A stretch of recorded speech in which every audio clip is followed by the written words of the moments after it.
Hello friends, welcome back to another video. Ten 29 schedule chu hile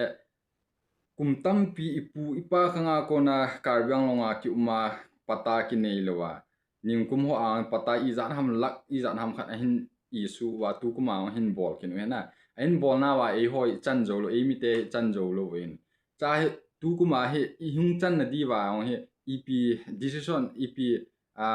ahin sim kinu ham ti ale 2005 voter ID vote pay anani ho bo chun pata ki sem the du ha hindi kinu ha na zena cha chiru 2000 2005 chu example ke yong kananei lo mai the na midang tam tai no na nei lo mai the ai ma apa ai lo apu te ho chun alo anu te ho chun voter ID anani du hin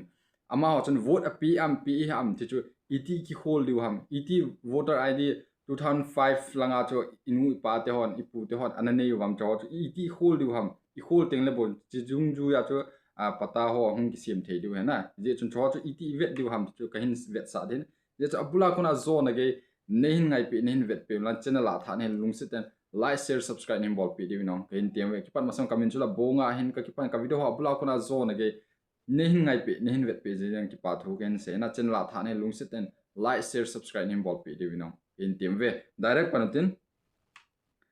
ama sa pena hoya che ju ham tra phone ko nang ki check the na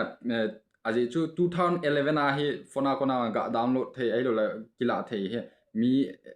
ane yong ma hin ai ma 2005 a he ga hol do ga ala do ha hin je chun iti bol du ham ti la ma sa pe google a he mi du search a he mi cha ten cha he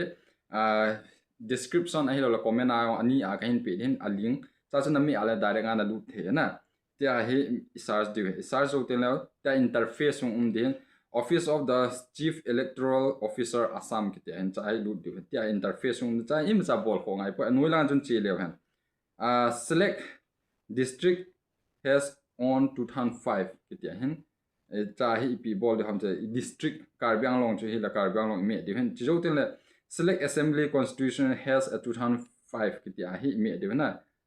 cha hi bukazan umin karbyang long sunga ai mi achom chi ai hen na ji aja cha bukazan langa pi yong min hauraga na pi yong min dipu a pi yong min bai thalang su a de na ati la chu tu a he achom choma a part chom he lo la constitution choma hin pi ai ma masa chu dipu st ti a men ei ho an dipu st dan3 hi on dipu st a lu de na zo ten cha hi pi ham ti le search ps number or ps name chan he na la bol the hi lo wala cha he na ki hol the na constitution hoilai muna na pi ham hoilai skula chu na pi ham ho chu cha din chin hol nom lo wa hi le achunga sar sa hi example a manja na pi a le manja na sut yang the na manja na sut ten la cha hi manja polling center chu iza umham chai ps number hi e 90 umin 91 umin 92 ma hen iten la polling station name has 2005 sunga chu polling center hila polling na pina amin den manja tinali lp school right side kiti na manja tinali lp school left kiti na hin manja hindi lp school main thum ma hen cha vote ki pina cha nang chu hoya na ham example manja tinali lp school hila pdf view pdf in mi cha ten download again kiti ke ka download sa hi ja chun download again tin ta he pdf file a hi hung ki sim da na pdf file chu tia interface din anoi lang hi ve le hen upon assamese na kisun hin he thelo le ai lo la chi download wa ai lo wa le print out bol wa ave thei assamese sim thei ko ma na choi thein hi lo wa le ep bol ham phona ko na bai lam pe na network na na ma la ai ma phat short de na chidinga chu ep na bol ham til direct na sim thelo ja chu house number na khe na la wan chu aphain ne het lo wa le direct chi screenshot na me de na screenshot na me de na me chai ten le nong out ding na download chai hi jat nong out ding na chi nakat chai ten le cha hi camera le google ai man chai na chi ding na chi chai ten cho he khat pen na me de na screenshot chu na me chai ten chai interface din example a cha hi interface jo ten cha lim chu na la din la cha ten translate na me chai ten cha he english nan bol chun example a ke ho a hi ahung do in cha he tia he Assamese na sim thelo chu English na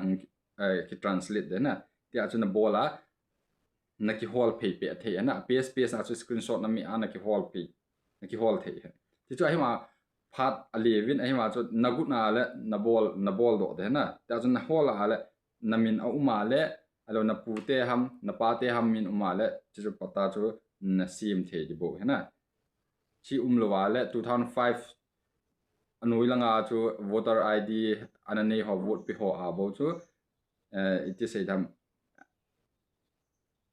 pata kisim the na apply bol the he chu kain he sang ki pan bula kona zone ge